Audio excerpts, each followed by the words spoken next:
Good morning, everyone. I'm Georgia Deacon, and I'm one of the licensed practitioners here at CSL White Rock, and I'm so glad you could join us today. And if you want to just get ourselves quiet for a moment, I'm just going to do a little invocation. So, yes, as we breathe in this wonderful day together, that might even include cycling or maybe sitting in the park with Diane Vachon. We know that Spirit is showing up as us today, that we are Spirit, we are this love, this source, this light. That is who we are. And as we breathe in the now, we breathe out the past. We do not have the past. We only have the now. And as we breathe in the now, we breathe out the future. We do not have the future. We just have the now. So in each breath, we know that Source is always in back of us. And today we look forward to the wonderful thoughts and ideas from Rev Karin and the beautiful music from Theta, and sharing our thoughts and ideas at the end. All of this is here for us right here, right now. So thankful to see each and every one of you. I'm truly blessed. And please join me in saying, and so it is. So it is. Well, it's my pleasure to have Theta Phoenix perform for us. She's a sacred sound channeler, intuitive singer, songwriter, recording artist, and her angelic voice and intuitive shamanic music and soul-inspiring lyrics touch us so deeply. She leads sound healing events using her powerful voice along with crystal singing. So sit back and enjoy the wonderful sounds of Theta. Take it away. Hello, thank you. Right now I'm going to sing a song from my singer-songwriter album called Butterfly.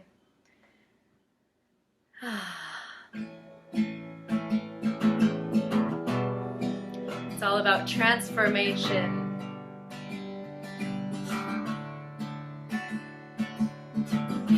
We are children in this universe when we allow our innocence to lead, chasing butterflies across the sky, dancing through the fields. Nature so beautiful, we are free to be. There you are, running through the fields, soaring with the wind, gliding on the breeze. You are free.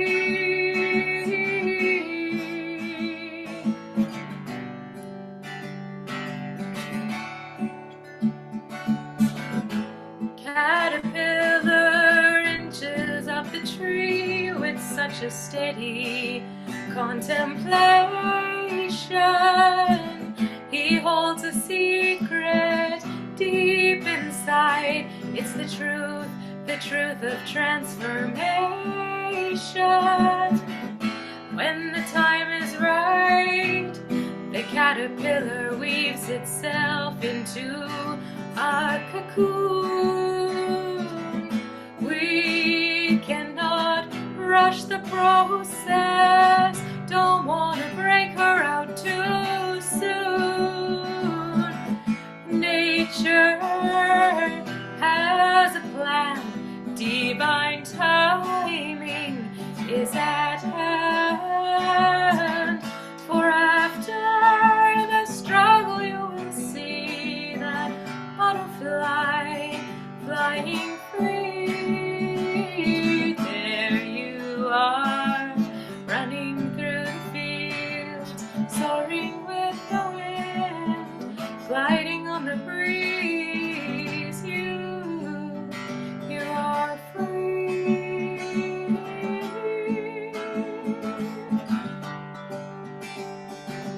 Oh.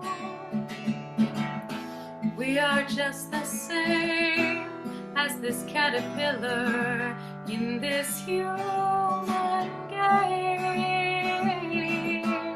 We may look like an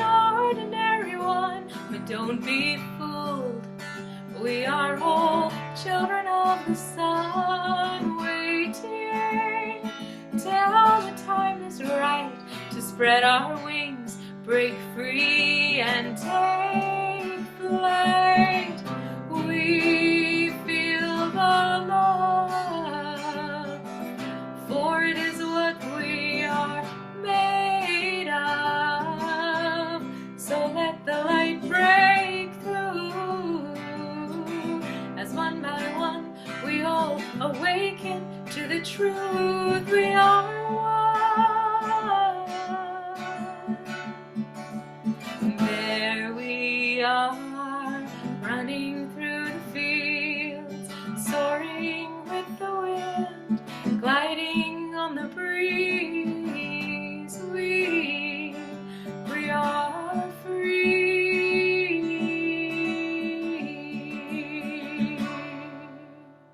And as we begin our gathering as settlers on this land, we are honored to live and operate on the traditional, ancestral, and unceded territory of the Coast Salish peoples. We thank the First Peoples who continue to live on these lands and care for them, along with the waters and all that is above and below. CSL White Rock is an inclusive spiritual community and learning center. We teach spiritual principles and offer tools to use in all areas of life. And regularly and consistently, our life flourishes and flows out of ease and grace when we practice these. Our teaching is based on 4 cornerstone beliefs. There is one power and presence that is the creator of all life and all things. We are spirit having a human experience. Nothing outside us needs to change in order to be happy. We are here to walk each other home. Our vision at CSL White Rock is a loving and vibrant world that works for all. So welcome, friends, and thank you for being with us today. So it's always a great pleasure of ours to have Reverend Karin speak to us. Rev Karin Wilson has been in ministry since 2008, and she's guided spiritual seekers throughout BC and Alberta, helping them deepen their connection to Source through the application of spiritual principles. Now she serves the greater CSL community through her interim ministry program. In addition, she's a member of its Global Themes team, currently serving as co-chair for 2023, as well as the CSL Events Committee planning for annual and general gatherings throughout 2022 and 2023. I'm exhausted with that list of things on your plate, Rev Karin. Rev Karin was instrumental in moving CSL White Rock to a vision-led community. Thank you for that so much. It's a joy to know Rev Karin and experience her enthusiasm and love for this beautiful teaching and all that it brings. With an open heart, please welcome Rev Karin Wilson. Thank you, Angela. And wow, what a beautiful, beautiful program. It couldn't be more perfect. Sita, again, I was so excited when I found out we got to do this together again. So that was lovely. And Georgia, your meditation was spot on perfect. And treatment was absolutely perfect as well. So I feel like we're all really well set up for what I wanted to share with everybody today. I'm really excited by this because I live right in the heart of the city. I live in downtown Vancouver, in Yaletown. Last night, there were all kinds of people at about 3 o'clock in the morning, partying it up, and I think 3 different foreign languages.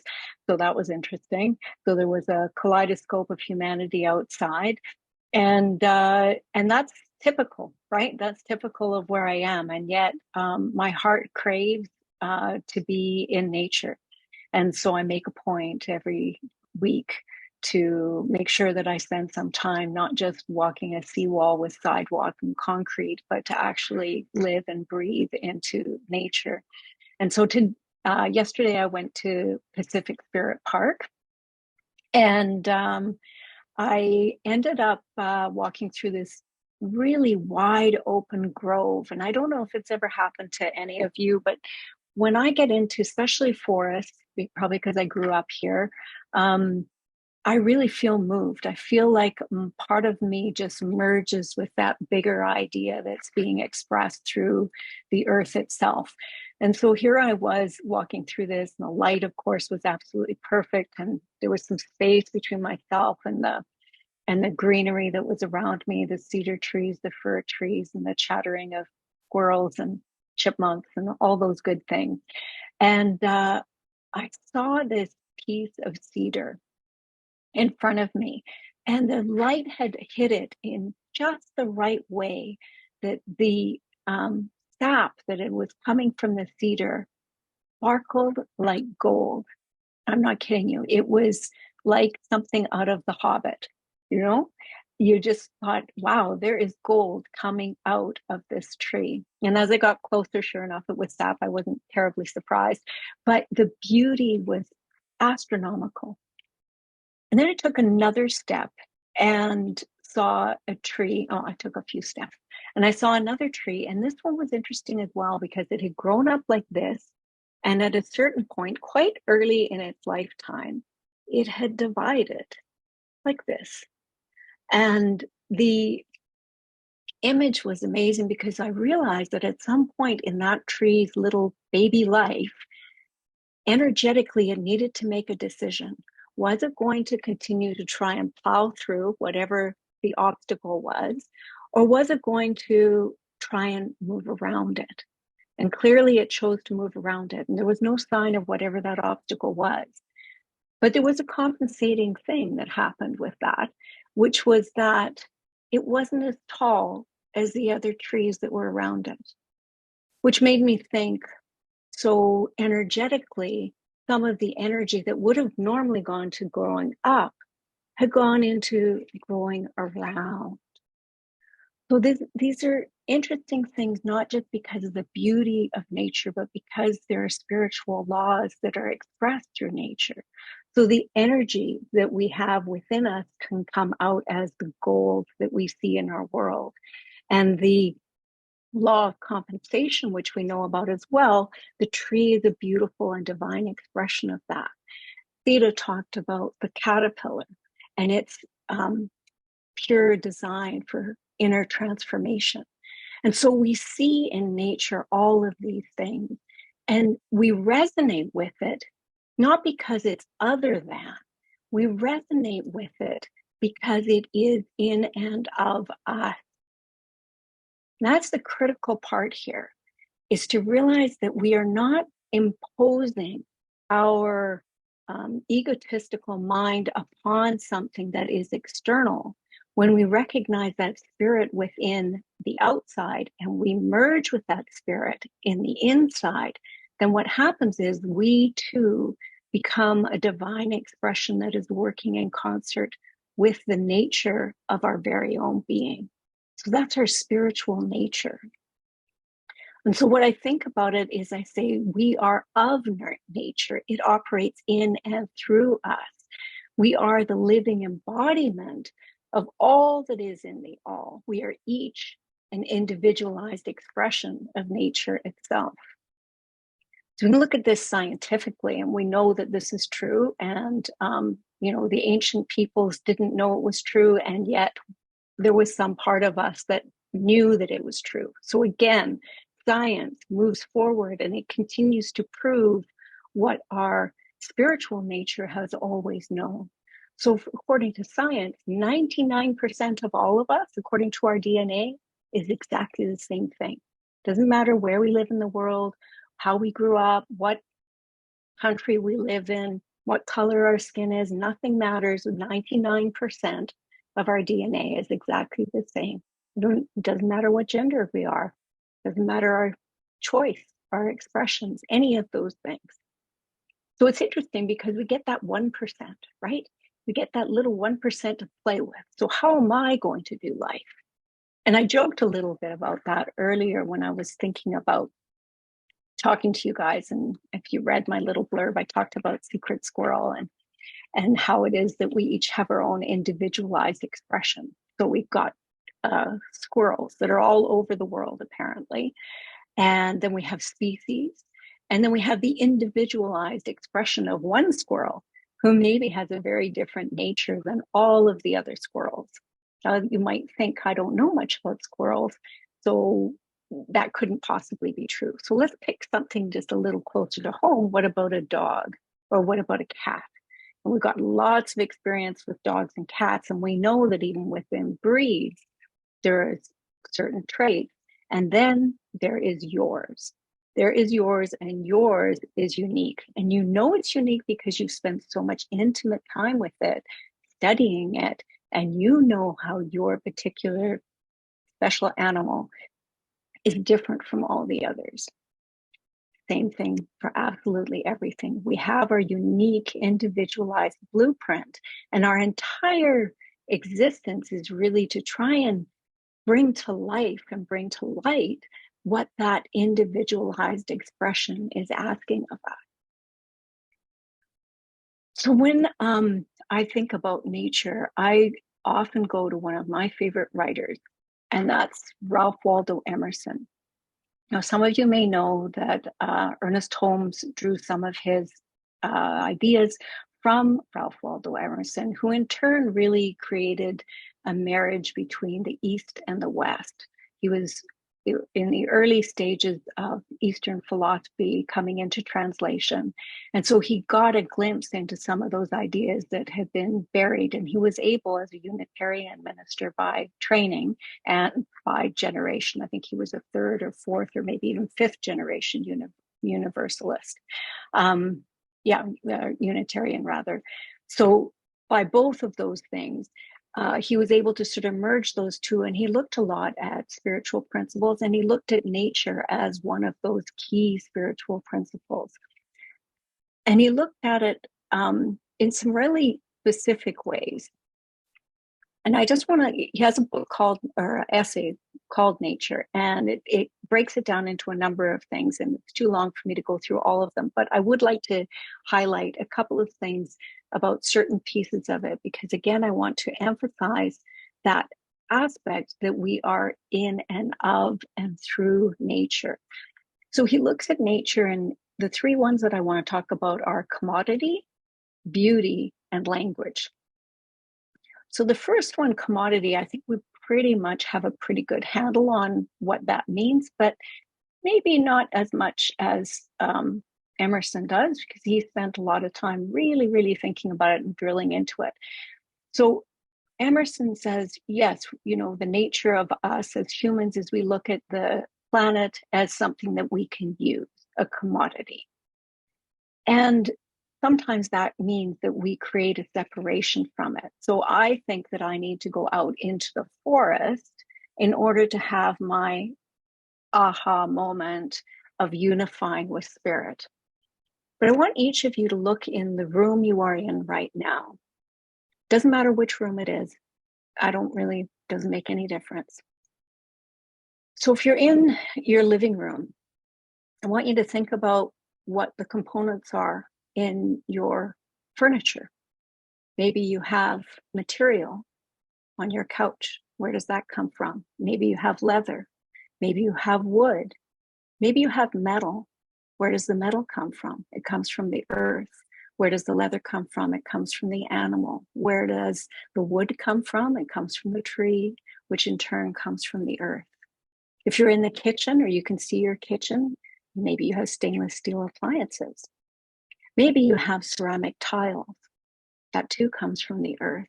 Maybe behind your walls, you have copper wiring.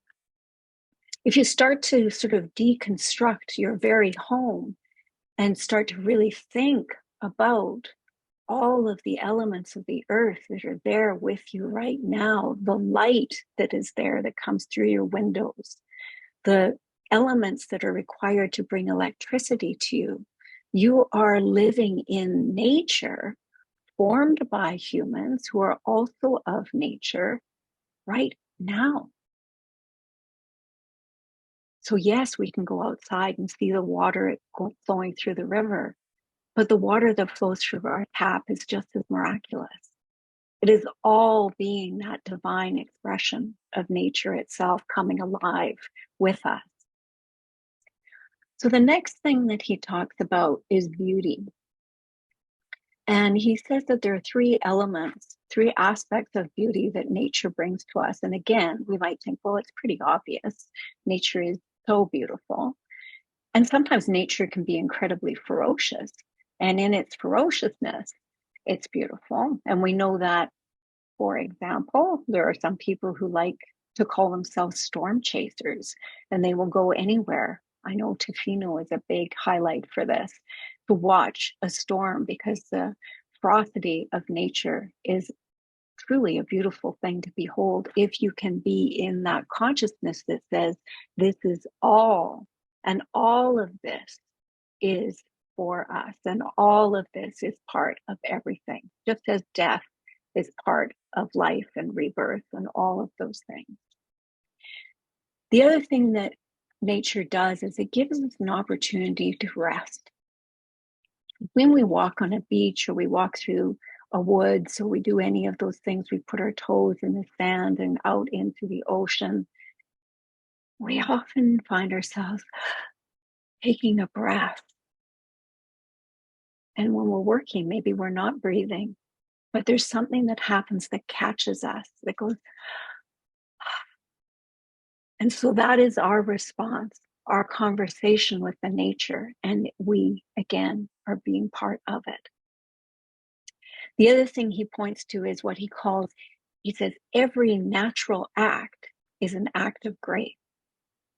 A natural act is an act without premeditation. So instead of me thinking and planning and all this kind of thing, I just come out with something. That's a natural act. And for some reason, and I'm not just talking about me, all of us, when we naturally speak from the core of our being, there's grace in that. And the people who are around us instantly recognize it. And often what we call it in these days is we call it authenticity. We are speaking our divine true nature. And because our divine true nature is exactly the same, no matter who we are, where we are, it doesn't matter. It resonates automatically with all those around us.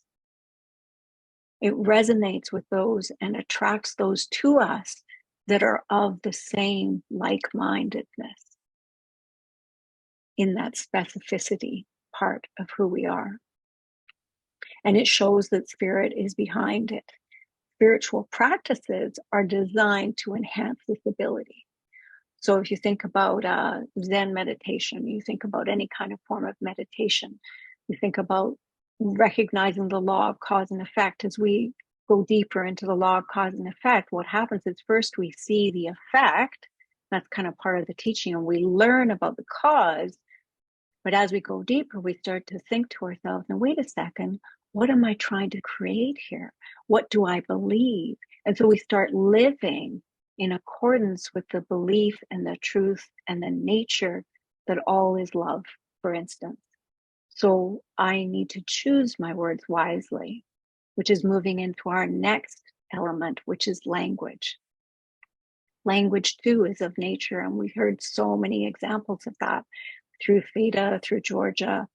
When we use all of these words and these symbols, they resonate because, again, that is the way that we've learned to speak to each other.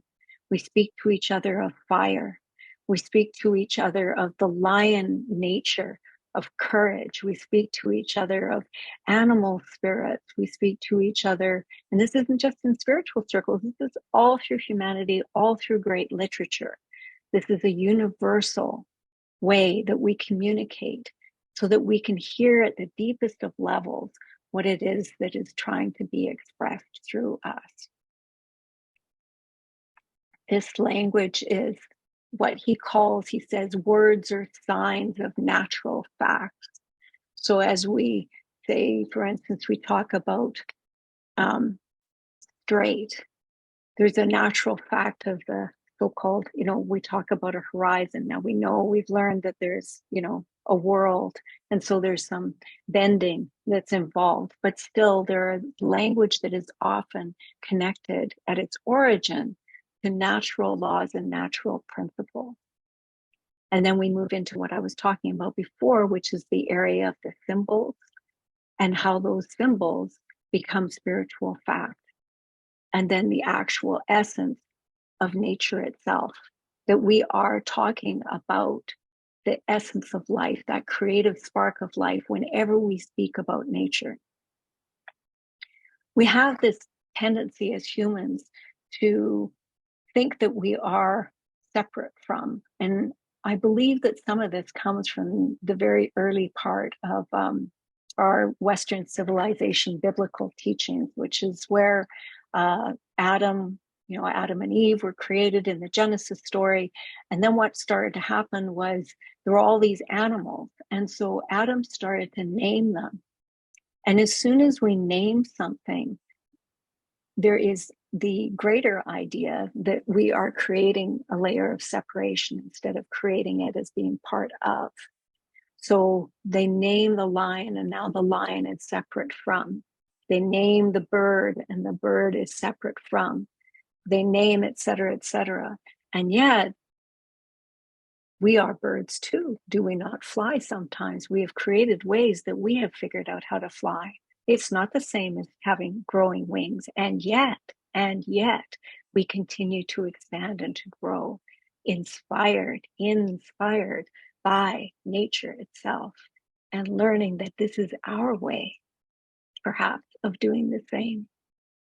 And we can use it against nature, sometimes destructively, which is where we have our learning, where we have our teaching to grow in grace and in beauty in concert with the natural world, so that we are supporting of each other instead of in conflict, which is where the ego piece is. So in that place of separation in the original origin story, it can be read not as a place of discernment, not as a place of that 1% and things getting refined and more specific, but as a place of separation. The other piece too is that there was a part where it talked about humanity having dominion over all of this. And there's been a lot of discussion in theological circles over the last several decades around what that word dominion actually means. And the movement has sort of gone increasingly over towards caretaker, that we have a stewardship relationship with the natural world, us being part of that natural world. So caring for each other, caring for ourselves, caring for the planet, that this is all part of that natural journey that we are under. So I just want to have a look at anything. Okay, I'm just checking to see if there's any questions that have come up, because there's a whole bunch of questions here. Nope, it's all good. So that's good. So I wanted to kind of give you another practical example of how, I think I've still got a few more minutes, right, Angela? Yeah? Okay, good. I wanted to give you a practical example of how this works. So today, you might notice, and I have this necklace, and I'll move it really, really close. So you can see that that's a leaf. And it's, well, you can probably see that it's gold. And I want to tell you about this leaf, because this leaf is, I think it may be getting close to 60, no, probably close to 80 years old, this particular leaf.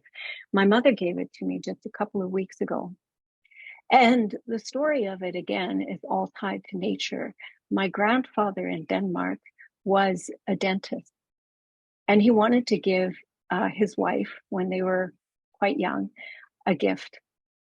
And dentists have this ability to have access to gold. And so he took some of his dental gold that normally would end up in a patient's tooth or teeth, and he put it into a mold. And a mold is made of the earth as well. And he found a leaf, a beech leaf, and that's the natural national tree of Denmark. And he found that, and he put the impression of a leaf into this mold. And then he filled the mold up with dental gold. And he gifted this to his wife, who he loved very, very much. They were together, until life decided that they needed to be separated. And I'm sure that they're together again now. Their love was very, very deep and very profound. And so my mother, when my grandmother passed, my grandfather gave this to my mother, and my mother has since passed it on to me. And so this is how deep and how profound and how close a relationship can be with nature, that it infuses every part of our being. Two other examples I want to give you that also come from Emerson, which is that our refinement of our taste, which has informed cooking around the world, right? Inspired us. We don't just pick stuff up and eat it. We create all these amazing combinations of flavors. And obviously our art is another natural expression that comes out of nature. So we truly are in and of nature. Emerson says the reason why we are broken, the reason why the world lacks unity and is in heaps sometimes, and he was saying this in the late 1800s, bear that in mind. People say the same thing today. And he says it's because man is disunited with himself. Humanity is disunited with itself. So as we become closer as individuals into this greater expression and this greater idea of who we are, and recognize that we are living embodiments of spirit itself, then everything starts to become so much more clear. The choices before us become more clear. We may not be as divided, but maybe we are. Sometimes the answer, like with that tree, is a both and. Going straight can sometimes mean death. If you go straight at something, it may not be safe. If you are able to do and hold a both and, as that tree did, you continue to be able to grow and to nourish and to give back to the forest that you're living in. So let's just take a deep breath as we move into treatment and close out this particular time together. Recognizing and knowing that we are of nature, that it operates in and through us, that we are the living embodiment of all it is, and that the divine nature and the gift that is nature, that is this life in this complex swirl of humanity as it expresses itself right here and right now, is to a piece of divine perfection. I recognize and know that this to be true. I know this to be true because I am willing and able to see the divine law and my place within the divine law of nature. I am able and capable of growing with and through and evolving and transforming in concert with this greatest idea that is spirit itself. And so I'm grateful for all of this. I'm grateful for this expression that is my nature, that is each of our nature, that is the spiritual life and the spiritual force and the truth of my being. And so I release this with absolute confidence, knowing that it is all unfolding in divine perfection. I know this to be true. And so it is. So it is. And now it's the time of our service when we come to expressing our gratitude. And I invite you to place your hand on your heart and to take a breath and be grateful.